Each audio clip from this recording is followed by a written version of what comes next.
Il promena les yeux dans la pièce et ferma les paupières. 10 000 volumes. Non, il avait assez vu la mer. Le pouvoir était ici, dans les livres. Salut les gens et bienvenue sur ma chaîne Lemon June. Alors aujourd'hui, je vais directement annoncer la couleur, je ne vais pas vous parler d'un livre, mais du livre. Ce chef-d'œuvre incroyable, je l'ai découvert il y a à peine quelques semaines, ça a été ma dernière lecture de 2016 et franchement, s'il ne devait en rester qu'une dont je puisse me souvenir dans cette année-là, ce serait sans aucun doute celle-ci. Voilà, maintenant t'es mis au parfum, donc autant te dire que je me pisse dessus à l'idée de ne pas rendre hommage comme il faut à ce livre. Le fameux objet du délit, c'est Martin Eden, écrit par Jack London, qui est un mythique écrivain américain, et paru pour la première fois en 1909. On a beaucoup parlé de Jack London en 2016 parce que ses livres sont sortis aux éditions de la Pléiade, mais si vous n'avez jamais entendu parler de l'auteur, je suis quasiment certaine que vous connaissez déjà le titre de l'un de ses livres les plus célèbres, et qui est Cro-Blanc. Trop blanc, chien loup mais pas méchant, cherche ami désespérément. Alors aujourd'hui par contre on va pas parler de loup mais de l'impitoyable combat d'un homme qui, parti de rien, va escalader les montagnes du savoir pour arriver, là où il doit arriver. Bah ouais mais je peux pas vous spoiler. Prépare ta valise pour l'Amérique du XXe siècle et toi là, l'ami sniffer de livres, dégage bien tes naseaux parce que ça sent la délicieuse odeur de l'encre et du papier à plein nez. Tu viens ? L'histoire débute in medias res, c'est-à-dire en plein milieu d'un événement dont on ne connaît pas tous les détails. Martin Eden, qui est un jeune gaillard de 20 ans bien tanké, avec des habits de marin, entre dans une demeure bourgeoise accompagné d'un certain Arthur qui habite là pour y rencontrer sa famille. Évidemment, à l'intérieur, tout est joli, très luxueux et sans la bien-pensance bourgeoise à plein nez. Et notre ami Martin, avec ses grosses épaules de marin qui roulent, il sent comme un éléphant dans un magasin de porcelaine.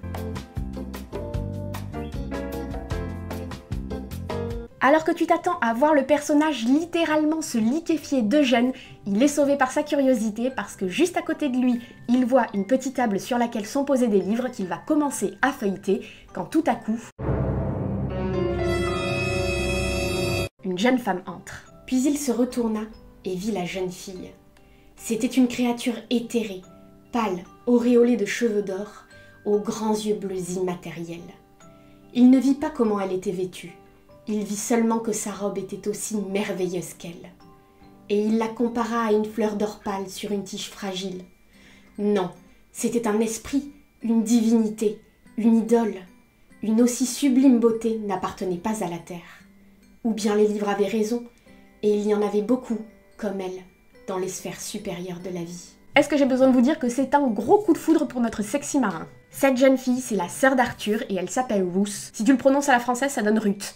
C'est moins joli. Et sa rencontre va constituer un élément déclencheur d'une force absolument phénoménale chez Martin Eden. Non seulement la jeune fille est belle, mais elle semble très cultivée. Face à elle, Martin, qui est d'origine modeste et qui n'a aucune éducation, il va être absolument subjugué, mais il va aussi ressentir un terrible sentiment d'infériorité qu'il va tout faire pour combler.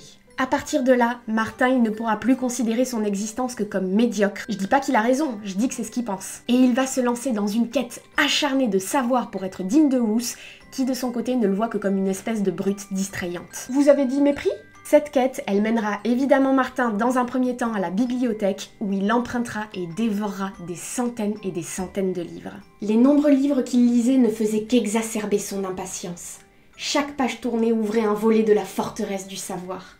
Sa faim se nourrissait de ses lectures, sans jamais se rassasier. C'est ainsi que va commencer le long travail acharné de Martin vers la conquête de Ruth, mais aussi d'un idéal qu'il se fait de la classe bourgeoise qu'il imagine cultivée et savante par-dessus tout. Mais sur la route qu'il s'était tracée, Martin il va surtout découvrir sa propre intelligence ainsi que sa vocation d'écrivain, et cela le mènera aussi bien à la passion qu'à de terribles désillusions.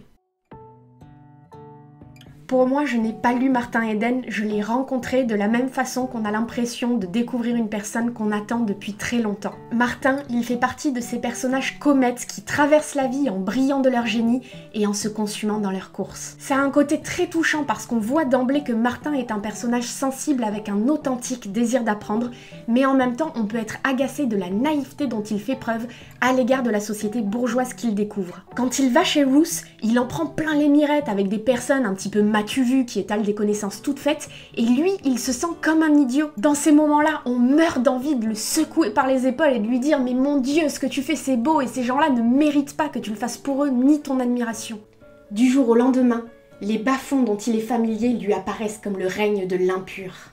Il n'aspire plus qu'au sublime royaume des classes supérieures. En même temps qu'il apprend la syntaxe de l'amour, il polit sa grammaire. Il a honte de son parler rude, celui des ouvriers et des marins, et de ses connaissances piochées au hasard des rayons de la bibliothèque publique. Il est Jude l'Obscur, avide de savoir.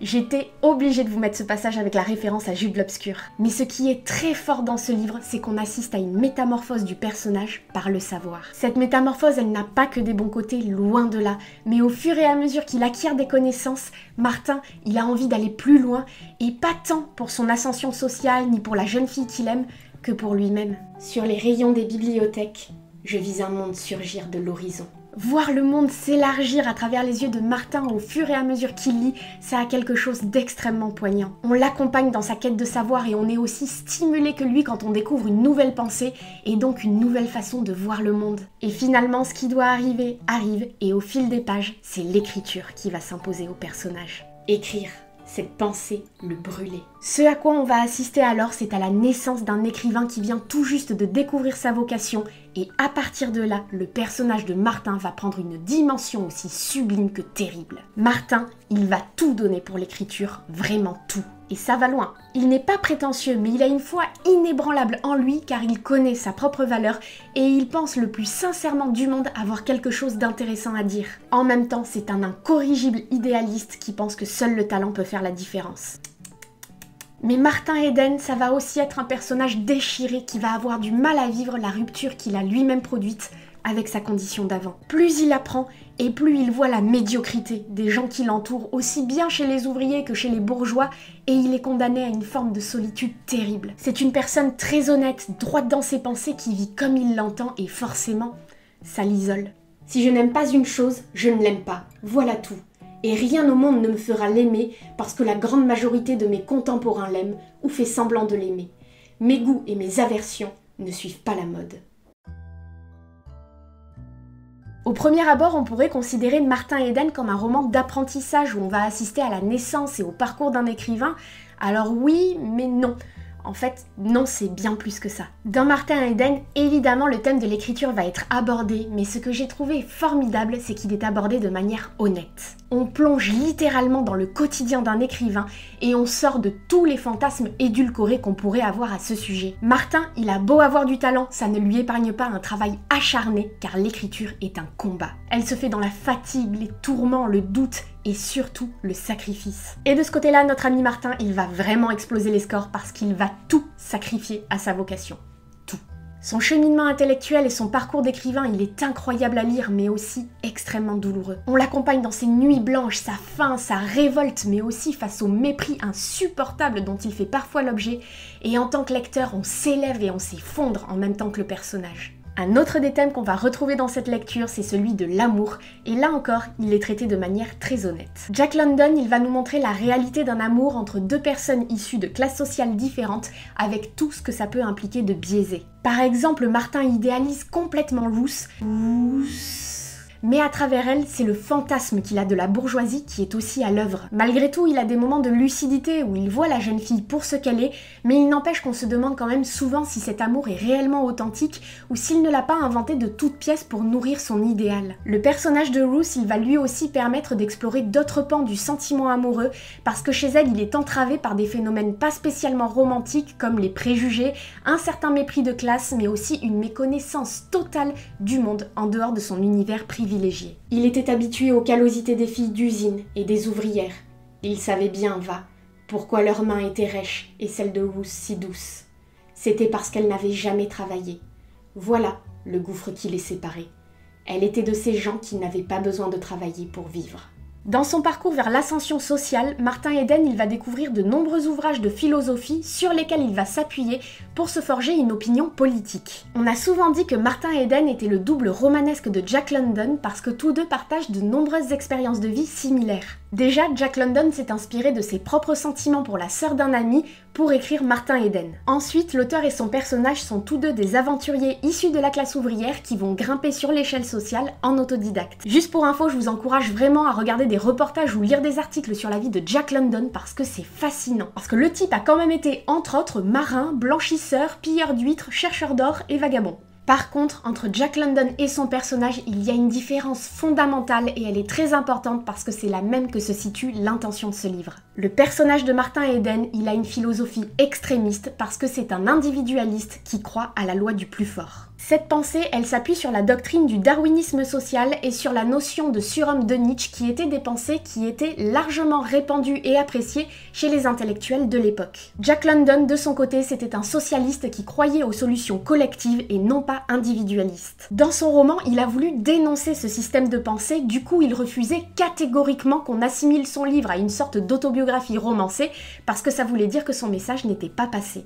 Il n'empêche que malgré tout, les similitudes entre l'auteur et son personnage sont vraiment frappantes, et même après avoir écrit son livre, le destin de Jack London semble avoir rejoint celui de Martin Eden. À cause de ce phénomène, une expression littéraire connue a vu le jour, et elle dit, je cite, « Jack London n'était pas Martin Eden, mais il le devint ». Avant de terminer, j'ai envie de vous dire que pour moi, Martin Eden fait sans aucun doute partie de ces livres qui peuvent changer une vie. Ce roman, il a une force terrible qui vous cloue sur votre siège. On le lit de la même manière que le personnage écrit, c'est-à-dire qu'on ne veut plus dormir, on a à peine le temps de manger, on veut mener la bataille avec lui. Martin Eden, c'est l'histoire d'un combat permanent, avec un personnage d'une force mentale absolument phénoménale et dont on a envie qu'il pulvérise la médiocrité du monde qui l'entoure. Et pour moi, ça a été une immense découverte littéraire. Et histoire de vous teaser un peu, j'ai envie de vous dire que la dernière phrase de ce roman est l'une des plus bouleversantes, des plus fortes, mais aussi des plus belles que j'ai eu l'occasion de lire. Et histoire de finir en beauté, je vous partage une citation de Jack London que je trouve d'une beauté et d'une puissance incroyable. « J'aimerais mieux être un superbe météore, chacun de mes atomes irradiant d'un magnifique éclat, plutôt qu'une planète endormie. La fonction propre de l'homme est de vivre, non d'exister. Je ne gâcherai pas mes jours à tenter de prolonger ma vie. Je veux brûler tout mon temps. »